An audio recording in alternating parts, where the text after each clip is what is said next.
Imagine, if you will, a city, not just any city, mind you, but Rome, the heart of a colossal empire pulsating with power. For centuries, Rome was the undisputed master of its world. Its legions marched under golden eagles, symbols of might and discipline. They conquered vast territories, bringing lands from misty Britain to sun-baked Egypt under Roman rule. Think of the sheer scale of it. Millions of people, diverse cultures, all looking to one city, one emperor. This wasn't just an empire, it was a statement, a bold declaration that Rome was eternal, its glory destined to last forever. What an extraordinary thought, what incredible confidence. Rome at its peak was a marvel of engineering and organization. Picture the famous Roman roads, straight as an arrow, stretching for thousands of miles.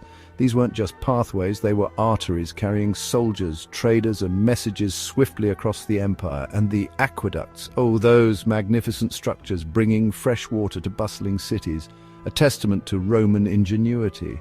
They built grand temples, enormous amphitheaters like the Colosseum for thrilling spectacles, and public baths that were centers of social life. Roman law, another incredible achievement, provided a framework for justice and administration that would influence legal systems for centuries to come. It was a world ordered, connected, and very much Roman. Daily life in Rome, for those who could afford it, was vibrant. The forum buzzed with activity, politics, commerce, and gossip. Citizens enjoyed public entertainment, from chariot races to gladiatorial contests. The very air seemed to hum with the energy of a global capital.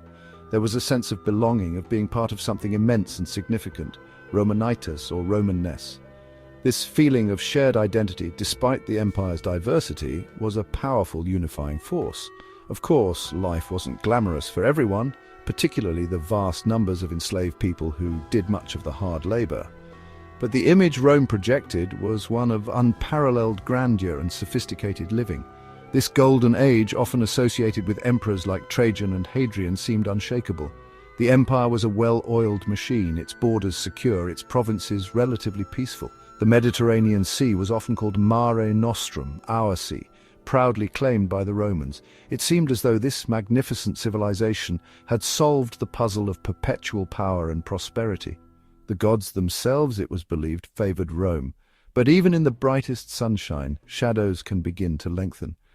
And hidden beneath the gleaming marble and triumphant arches, tiny cracks were starting to appear, almost unnoticed, yet utterly fateful. Now let's peek behind the impressive facade of imperial Rome, because you see, even the grandest empires have their hidden troubles. One of the biggest headaches for Rome was the question of who got to be emperor. There wasn't always a clear system, like a king passing his crown to his son. This often meant that when an emperor died or was, shall we say, helped on his way, ambitious generals with loyal armies would fight it out. These power struggles could be incredibly destructive, leading to civil wars that tore at the very fabric of the empire. It's a bit like a family squabbling over the inheritance, but on a much, much bigger and bloodier scale. Then there was the rather grubby issue of corruption. Oh yes, it was rife.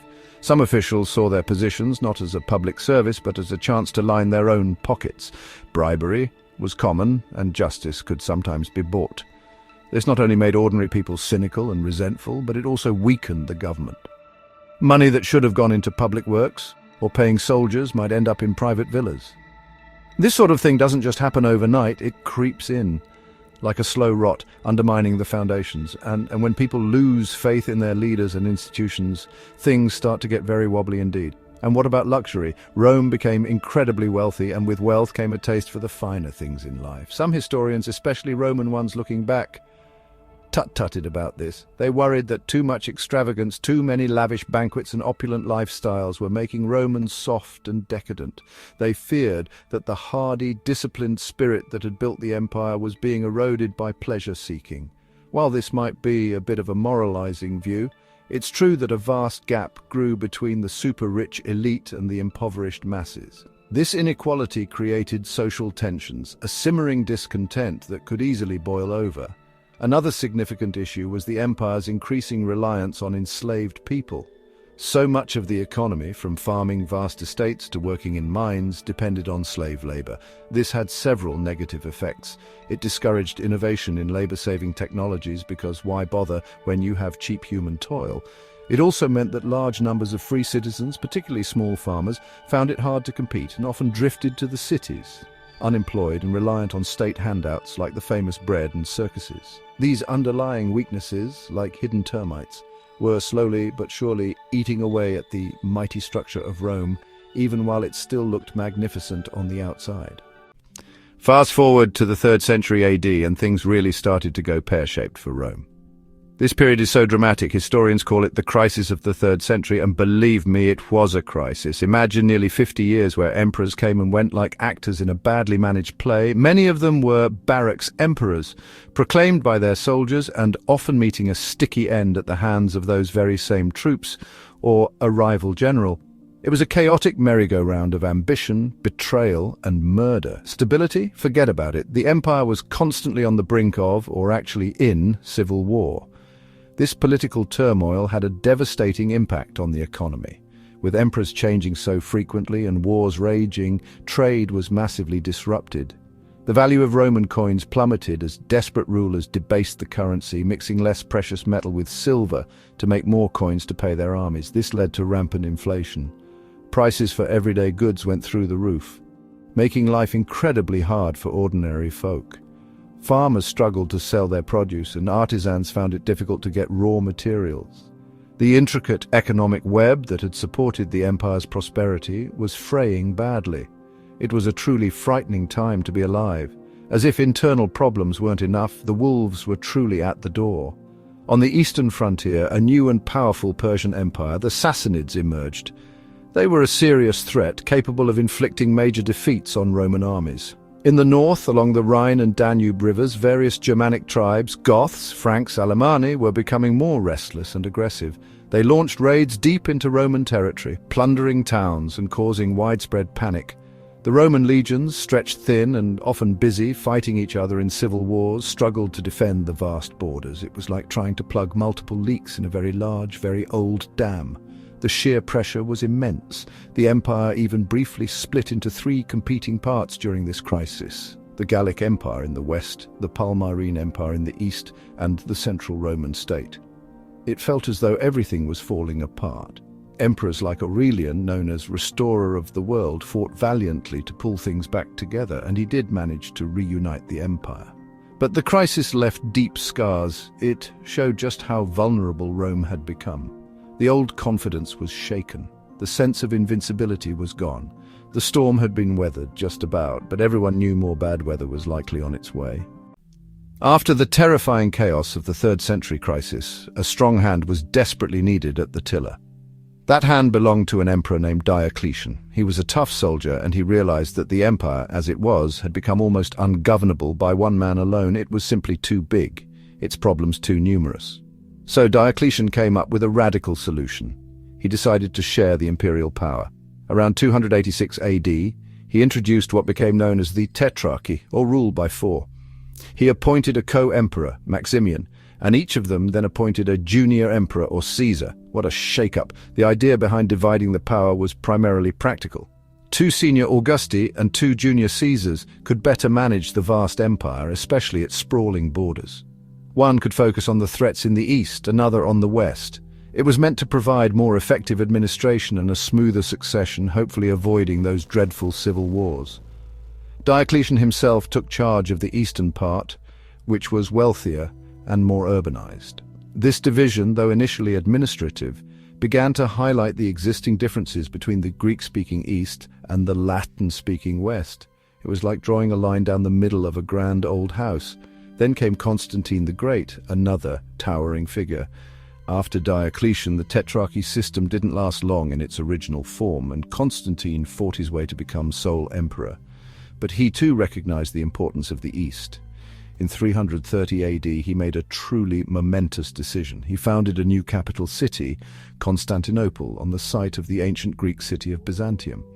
This new Rome, strategically located on the Bosporus Strait, was intended to be a Christian capital, and it quickly grew into a magnificent city, rivaling old Rome itself. This was a huge shift in the empire's center of gravity. The creation of Constantinople and the increasing focus on the eastern territories had profound long-term consequences. Over time, the 2 halves of the empire drifted further apart, not just politically but also culturally and economically. The West, with its older capital in Rome, faced increasing pressure from barbarian migrations and struggled with a declining agricultural base. The East, centered on Constantinople, was generally more prosperous, had more defensible borders and a larger population. While still theoretically one empire, in practice two distinct Roman worlds were emerging. This division, Diocletian's pragmatic solution, would ultimately shape the very different fates of the Western and Eastern Roman empires. Now, let's turn our attention to the so-called barbarians. These were the peoples living outside the Roman frontiers, particularly the Germanic tribes. For centuries, Romans had a complicated relationship with them, sometimes trading, sometimes fighting, sometimes recruiting them into the army. But in the late 4th century, something new and terrifying happened. A nomadic people called the Huns, fierce warriors from Central Asia, swept into Eastern Europe. Their arrival caused a domino effect, pushing other tribes like the Goths towards the Roman borders in desperate search of safety. It was a massive refugee crisis on an ancient scale. In 376 AD, a large group of Visigoths, fleeing the Huns, arrived at the Danube River, the Roman frontier. They pleaded with the Roman Emperor Valens to be allowed to cross and settle within the empire as allies. Valens agreed, perhaps seeing them as potential recruits for his army, but things went horribly wrong. Corrupt Roman officials mistreated the Goths, exploiting them, starving them, and even selling their children into slavery in exchange for food. Understandably, the desperate and furious Goths revolted. They had come seeking refuge, but Roman cruelty turned them into enemies. This was a terrible miscalculation by the Romans. The Gothic revolt culminated in a shattering event, the Battle of Adrianople in 378 AD. This wasn't just another border skirmish. It was a catastrophe for Rome.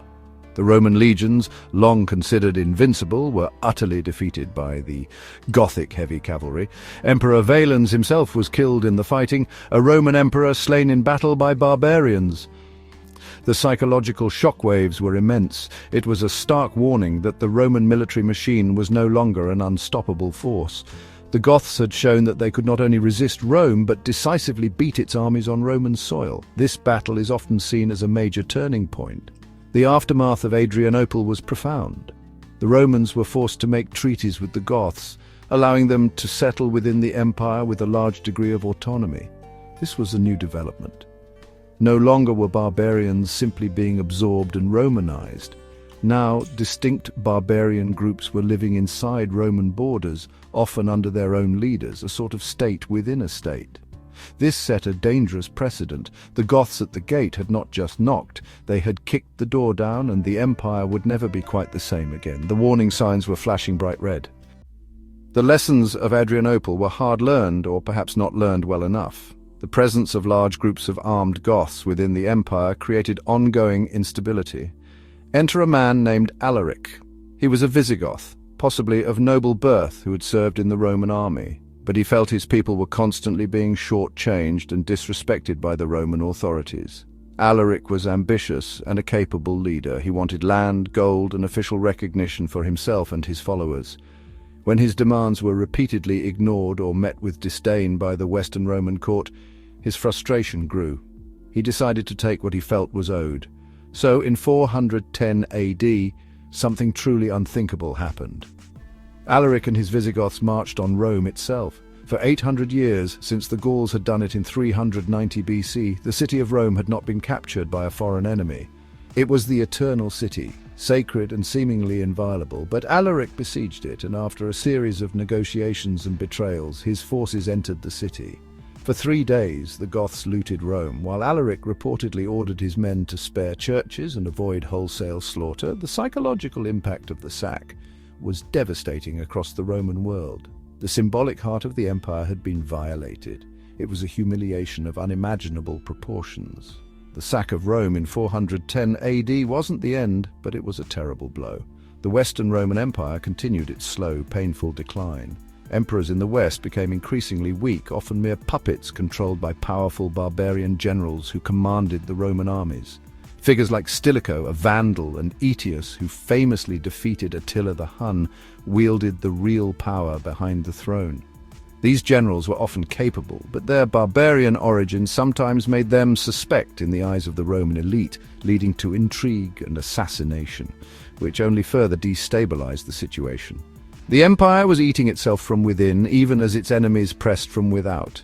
And if one sack wasn't bad enough, Rome suffered another in 455 AD. This time, it was at the hands of the Vandals, another Germanic tribe who had established a kingdom in North Africa. Led by their king Gaiseric, the Vandals sailed across the Mediterranean and plundered Rome for 2 whole weeks. This sack was reportedly more thorough and destructive than Alaric's. Treasures were carted off, buildings damaged, and citizens terrorized.